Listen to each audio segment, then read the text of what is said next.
आप सबने कहावत सुनी होगी कि रामचंद्र कह गए सिया से, एक दिन ऐसा कलयुग आएगा, हंस चुगेगा दाना पानी, कौवा मोती खाएगा, है ना।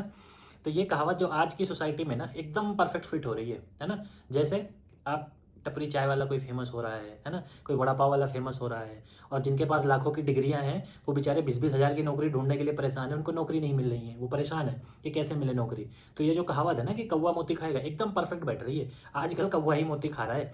तो मेरा ये वीडियो जो मैं बनाने जा रहा हूँ, इस वीडियो का पर्पज़ ही यही है कि सोसाइटी देखो, हमारा कंट्री या हमारी समाज जो हमारे आसपास का है वो किधर को शिफ्ट होता चला जा रहा है ना। धीरे धीरे हम लोग किधर शिफ्ट हो रहे हैं, ठीक है। अब देखो सीधी सी बात यह है, आप अगर इस समय इंडिया की बात करें तो कंपटीशन जो सेक्टर है, कंपटीशन जो है, एग्जाम है, जितने कॉम्पिटेटिव एग्जाम है उसमें लाखों में बच्चा लगा हुआ है, लाखों करोड़ों में बच्चा लगा हुआ है। मतलब ग्रुप सी का फॉर्म आ जाए, ग्रुप डी का फॉर्म आ जाए, कोई भी फॉर्म आ जाए, उसमें लाखों एप्लीकेंट्स जो है फॉर्म भरते हैं, ठीक है। आप सबने देखा होगा। फिर उसके बाद क्या होता है कि जब फॉर्म भरते हैं फिर उसके लिए पढ़ाई होती है, कोचिंग करते हैं, कोचिंग में लाखों पैसा फूकते हैं, ये टेस्ट सीरीज वो ये हर चीज़ करते रहते हैं, ठीक। उसके बाद भी गारंटी नहीं है कि उनका सिलेक्शन हो जाएगा। लेकिन अगर आप कोई उल जलूल या फालतू की हरकत कर रहे हैं और कुछ ऐसा काम कर दे रहे हैं समाज में जो लोगों को मतलब थोड़ा सा ना वो कर दे, मसाला दे दे, फ्लेवर दे दे, तो आप मतलब कितना अच्छे से आप सोसाइटी में जगह बना लेंगे। आप जो है मतलब आना जाना कहीं भी, कुछ भी, कोई भी काम होगा आपका तुरंत काम भी हो जाएगा, लोग आपको आइडियलाइज करेंगे।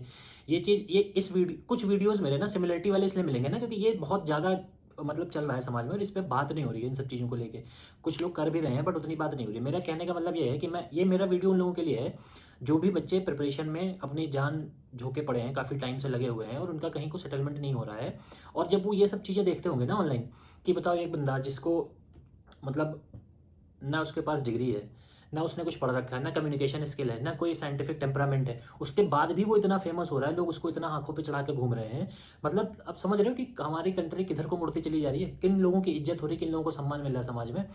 इसी तरह जैसे जितने भी बच्चे हैं कंपटीशन में लगे हुए हैं, उनका बेचारों का होगा नहीं होगा कोई गारंटी नहीं है। वो पढ़ते हैं, फीस देते हैं, कोचिंग करते हैं, सब कुछ करते हैं, मतलब अपने आप को बिल्कुल तोड़ देते हैं। लेकिन उसके बाद क्या होता है, जैसे कभी एग्जाम होगा तो एग्जाम लीक हो जाएगा। मान लो एग्जाम लीक नहीं हुआ तो प्रशासन के पास इतनी कैपेबिलिटी नहीं है कि वो एग्जाम ऑन डेट करा दे, वो एग्जाम पोस्टपोन हो जाता है ना, ठीक। तो अब ये जब सब चीज़ें होती हैं तो इससे क्या होता है, आदमी क्या करता है, जब एक बंदा मान लो प्रिपरेशन में लगा है 10 साल, 5 साल, 3 साल, 2 साल, उसका कहीं कुछ नहीं हो रहा है, तो उसको लोग देखते हैं तो कहते हैं ये तो कंपटीशन में लगा हुआ है, इसका तो कहीं कुछ भी नहीं हो रहा है। तो लोग क्या करते हैं, उसको देख के कहते हैं इधर जाना ही नहीं है मुझे, मैं वो कर लूंगा जो बाकी कर रहे हैं, छपरी कर रहे हैं, छपरी वाला मुझे ज़्यादा आसान पड़ेगा, ठीक है। मैं डांस कर लूंगा, मैं गाने पीछे बजा के उस पर कमर मटका लूंगा, है ना, या कुछ अश्लील से गाली गलौज कर दूंगा, 4 मिनट का वीडियो बनाऊंगा, उसमें 50 गाली 100 गाली डाल दूंगा, लोग देखेंगे ही देखेंगे। या किसी लड़की को पकड़ के उसके साथ असली डांस कर दूंगा, ये सब चीज़ें करता रहूंगा, आराम से फेमस हो जाऊंगा।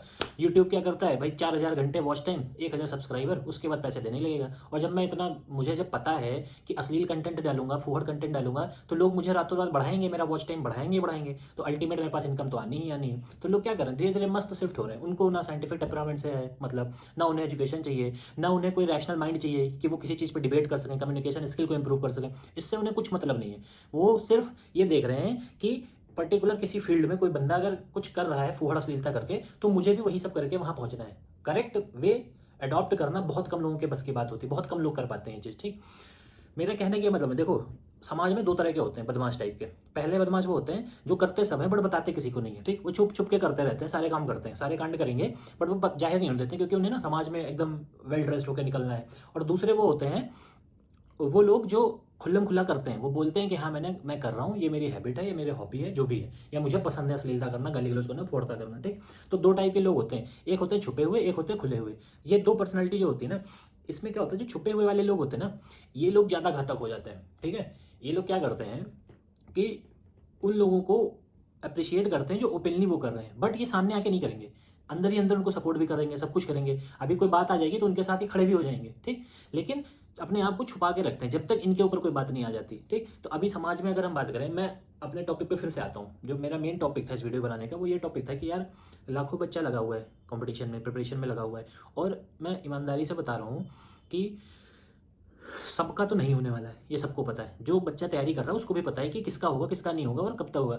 बट दिक्कत जानते हो कहाँ है, उस बच्चे को रियलाइजेशन हो जाता है साल 1.5 साल में ही, ठीक है। बट जो मार्केट फोर्सेज हैं, ठीक, वो क्या करती हैं, वो उसको इतना दिमाग पे उसके एक लेयरिंग करती रहती है, जैसे प्याज नहीं होता, अनियन होता है, उसको खोलते जाओ लेयर पे लेयर, लेयर पे लेयर, ठीक। तो वैसे जब एक्सपेरिमेंट नया नया कूदता है ना मार्केट में, तो उसको 1-1.5 साल में लग जाता है कि हाँ भाई अभी नहीं हुआ, वो मतलब शायद मुश्किल है, या हो सकता है उसके पास कुछ ऑप्शन हो चूज़ करने का, वो चूज़ कर सकता है। बट मार्केट फोर्सेस ने उसको इतना लेयरिंग कर देते हैं, इतनी कोटिंग उस पर कर देते हैं कि वो अपनी ट्रू इंटेंट जान ही नहीं पाता है कि वो अपनी इनर वॉइस को सुन सके, क्योंकि उसने ऊपर से इतनी लेयरिंग कर रखी है, इतनी लेयरिंग कर रखी है कि अपनी अंतर की आवाज़ वो मतलब पहुंच ही नहीं रही उसके पास, वो सुनना भी नहीं चाहता है। वो क्या है, मार्केट फोर्सेस है, आउटर एनवायरनमेंट से क्या है, इन्फ्लुएंस हो रखा है वो, तो वो अपने आप को ना कंट्रोल मतलब करके भी रहता है कि नहीं चलो 2 साल हो गए, 1 साल और देंगे, 2 साल और देंगे, अच्छा ये लास्ट अटेम्प्ट है, अच्छा इस बार प्री हो गया, फिर मेंस में देखेंगे, अच्छा ठीक है चलो मेंस नहीं हुआ फिर से देख लेंगे, ठीक इसमें और उसमें रोल क्या है, मोटिवेशन, जो ये लगातार मोटिवेशन आता रहता है कि भाई करना है फोड़ना है कैसे भी फोड़ना है। जैसे एक मूवी आई थी अभी, बहुत फेमस मूवी है, 12th फेल बोलते हैं, उस मूवी में दिखाया गया है कि एक मतलब बच्चा जो बहुत स्ट्रगल किया वो बन जाता है, ठीक। अब उस एक एग्जाम्पल को लेके, ठीक, exceptions are not the norms, ठीक, एक्सेप्शन को आप नॉर्म्स मत बनाइए। जब नॉर्म्स बनाने लगेंगे ना, तभी जो मतलब मैक्सिमम चंक है लोगों का ना, वो सबसे ज़्यादा अपना टाइम खराब करेगा। ये एक्सेप्शन होते हैं, अगर भाई कितने ऐसे स्टोरीज हैं, मैं बता रहा हूँ, मैं तुम्हें थाउजेंड्स ऑफ स्टोरी फेलियर की बता दूंगा, बट तुम 1000 ऑफ स्टोरी ऐसे स्ट्रगल करके वो सक्सेस हुई स्टोरी नहीं बता पाओगे, बहुत मुश्किल है, वो गिन के बता पाओगे, ठीक। तो वो एक्सेप्शन जो है चीज़ें वो हैं, लोग क्या करते हैं उन चीज़ों की particular same as it is उनको लगता है जो उनके लाइफ में हीरोइज्म हुआ है, हीरोपना हुई है, वही मेरे लाइफ में भी हो जाएगी। बट ऐसा नहीं होता ना, हर चीज़ को आप मतलब ये तो अलग अलग फैक्टर्स होते हैं, तुम्हारी लाइफ कैसी जा रही है, अगले की लाइफ कैसी गई, ठीक, डिपेंड करता है कि तुम कितने कैपेबल हो, तुमने अपने बारे में कितना जाना है और कितना समझा है अपने आप को, है ना। तब आप उस चीज़ में परस्यू करिए, करते रहिए, कोई दिक्कत नहीं, 1 साल 2 साल 10 साल दीजिए। बट मेरा कहने का ये मतलब है कि आपको पता होना चाहिए कि ब्रेक कहाँ पे लगाना है, ठीक है। और दूसरी बात मैं आपको एक और ये चीज़ बताना चाहता हूँ कि सबसे ज़्यादा दिक्कत जानते हो कहाँ पे होती है, जैसे अब 12th फेल मूवी है, लोगों ने देखी, लोग कहे यस मोटिवेशन आ गया, अब करना है कुछ भी करके ना अपने आप को निकालना है इसमें से, कैसे भी करके एग्जाम निकालना है।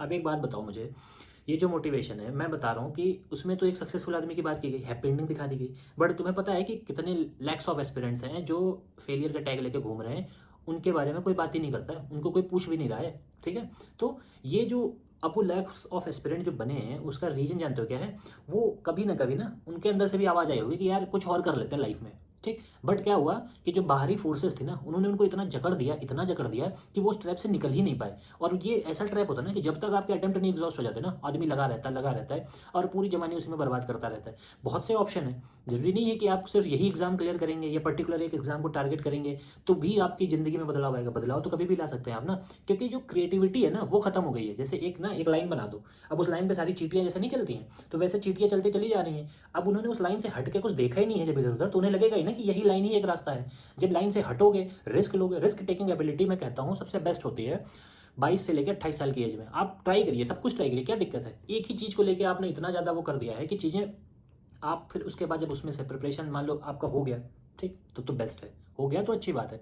बट अगर नहीं हुआ तो वो उसमें से जो बच्चा निकलता है उसकी कितनी हालत बुरी होती है। वो मतलब वो टीचर के लिए जाता है कि टीचिंग करनी है। अब टीचिंग इंडस्ट्री में भी तुम्हें पता है प्राइवेट इंस्टीट्यूशन कितना एक्सप्लॉइटेशन करते हैं, ठीक, तो वहाँ पे उसका एक्सप्लॉइटेशन होगा। उसने जो सपने संजोए थे, ख्वाब संजोए थे, उसको लगा था कि वो कुछ कर लेगा। भाई मैं कह रहा हूँ कि चलो ठीक है, तुम्हें अगर सर्विस ही करनी है, ब्यूरोक्रेसी करनी, तुम एनजीओ खोल लो, अपना एनजीओ चलाओ, ठीक है। एनजीओ में बहुत से डोनेशंस आते हैं, हेल्प मिलती है, मेहनत लगेगी ना, मेहनत करना है ना, तुम्हें सिविल सर्वेंट बनकर मेहनत ही तो करनी है, तो ऐसे मेहनत कर लो। अगर तुम्हें मान लो सच में ऐसा कुछ है कि सर्विस टू द नेशन वाली फीलिंग है तो कर लो, ठीक। बट वो चीज़ नहीं है ना, उसके पीछे जो पर्क्स मिलते हैं उसके लिए लोग ना मतलब ग्रीड में तैयारी करते हैं, उनका अपना इंटेंशन नहीं होता। वो जब लाइफ स्टाइल देखते हैं ना, उस चीज़ को पिक करने के लिए ना, अपनी लाइफ में लाने के लिए ना, वो अपनी जान भी दांव पे लगा देते हैं। बट जब नहीं होता है ना, तो वो ना इसी तैयारी को कोसते हैं कि यार नहीं हुआ, साल बर्बाद हो गया, पूरा समय चला गया और ये तैयारी ऐसी है वैसी है, कोसते हैं। क्यों? क्योंकि जब रियल टाइम में आवाज़ उठनी चाहिए थी अंदर से, तब तो आवाज़ उठाई नहीं आपने। आप मार्केट फोर्सेस को अलाउ कर रहे थे कि वो आपके ऊपर कब्जा करके रखें।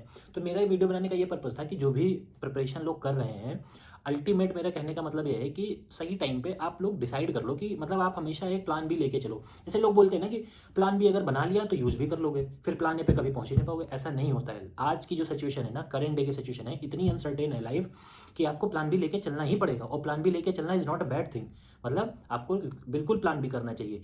प्लान ए है आपका मतलब, अब जैसे मान लो क्या होता है ना, लोग बोलते हैं कि प्लान बी अगर आपने बना लिया तो प्लान ए के लिए आपको उतनी इंटेंसिटी नहीं रहेगी, आप उसके साथ ईमानदार नहीं रह जाएंगे। तो मैं कहता हूँ कि अगर आपने प्लान बी बना लिया है और अगर आपके दिल में इच्छा है कि करना ही करना है, तो आप प्लान ए के साथ स्टिक रहिए। जब अगर नहीं हुआ प्लान ए सक्सेसफुल, तब प्लान बी पे जाइए ना। दोनों पैरेलली लेके थोड़ी चलने को मैं बोल रहा हूँ, है ना। तो मेरा वीडियो बनाने का ये पर्पज़ था कि जो ये मुहावरे से मैंने शुरुआत किया था ना, हंस चुकेगा दाना पानी कौवा मोती खाएगा, तो ये जो सोसाइटी में चीज़ें हो रही है ना, तो ये इन्हीं सब चीज़ों का परिणाम है कि बहुत बड़ा चंक्स जो कुछ क्रिएटिविटी कर सकता था उसने अपना सारा टाइम इधर कंपटीशन में लगा रखा है, और जिसका सच में बहुत अंधकार में भविष्य है। मतलब 1000 में 1 बच्चा, 2 बच्चा, 100 बच्चे हो जाएंगे, 900 बच्चे फिर फेल होंगे, फिर अगली बार बैठेंगे, फिर 100 होंगे, फिर फेल होंगे, फिर 900 बैठेंगे। मैं 1000 का एक डेटा ले रहा हूँ मान लो सपोज, ठीक, ये चलता रहेगा। बट वो 900 बच्चे कुछ और भी तो कर सकते हैं, प्लान भी अगर उनके पास है, कुछ क्रिएटिविटी कर सकते हैं, किसी फील्ड में और जा सकते हैं जहाँ पे वो कंट्रीब्यूट कर सकते हैं। या तो हो सकता है जब ये चीज़ें होने लगेंगी ना, तो जो बहुत बड़ा चंक्स मतलब इनएक्टिवेटेड फॉर्म में है ना, जो सोसाइटी के प्रति रिस्पॉन्सिबल नहीं है, वो अपनी प्रिपरेशन के प्रति रिस्पॉन्सिबल है, उसको अपनी तैयारी से मतलब है, तो वो शायद थोड़ा समाज के प्रति भी जिम्मेदार हो जाए, तो इन सब चीज़ों को स्पेस मिलना कम हो जाए, और धीरे धीरे फिर जो एजुकेटेड कम्युनिटी है वो फिर से एक एस्टेब्लिशमेंट होना शुरू हो जाए उसका। तो मेरा वीडियो बनाने का बस यही पर्पज़ था कि भाई जो भी प्रिपरेशन कर रहे हो उसमें एक प्लान बी को जरूर अपने साथ रखें, उसके बाद ही अपने जो प्लान ए है उस पर एग्जीक्यूशन जारी रखें, मेहनत करें, कोई दिक्कत की बात नहीं है। हो जाएगा तो अच्छी बात है, नहीं होगा तो भी बहुत से मतलब बहुत ऑप्शन है लाइफ में करने के लिए। क्योंकि जब अगर टपरी वाला वड़ा पाव जैसे लोग फेमस हो सकते हैं, तो आप तो पढ़े लिखे हैं, आप एजुकेटेड हैं, आपका तो 100% होगा कुछ ना कुछ, मैं बता रहा हूँ। ठीक, दिक्कत जानते हो क्या है, जो मैंने पहले बोली थी ना कि लाखों की डिग्री लेके 20,000 की नौकरी नहीं मिल रही, दिक्कत ये हो रही है कि लोगों का ध्यान ही नहीं उधर जा रहा है, लोग अपना ध्यान ही पूरा शिफ्ट करके बैठे हैं जैसे छपरियों पे। दिक्कत इस वजह से हो रही है, लोगों को जो पढ़ा लिखा वर्ग है उसको समस्या इसीलिए आ रही है कि लोग ध्यान ही नहीं दे रहे पढ़े लिखे लोगों पे। अगर ये चीज़ शिफ्ट हो गई एक बार, तो फिर से देखना तुम पढ़े लिखे लोगों के लिए फिर से वैल्यू आएगी, लोग उनका सम्मान करेंगे। ठीक, आप किसी भी लेवल पे पढ़े लिखे होंगे, आपकी इज्जत होगी, हर हाल में होगी। तो मेरा वीडियो बनाने का बस यही पर्पज़ था। आई होप कुछ बातें समझ में आई होंगी, या कुछ बातें हो सकता है फंबल हो, कहीं पे ऊपर नीचे हो, है ना, हो सकता है कहीं पे कुछ बोरिंग सा भी चीज़ें हों, बट मेरा ओवरऑल जो मेरे दिल में आता है मैं वो बोल के रिकॉर्ड कर देता हूँ, फिर उसके बाद मैं डाल देता हूँ। आपको जो भी इससे लर्निंग लेनी है वो ले लीजिए। Thank you.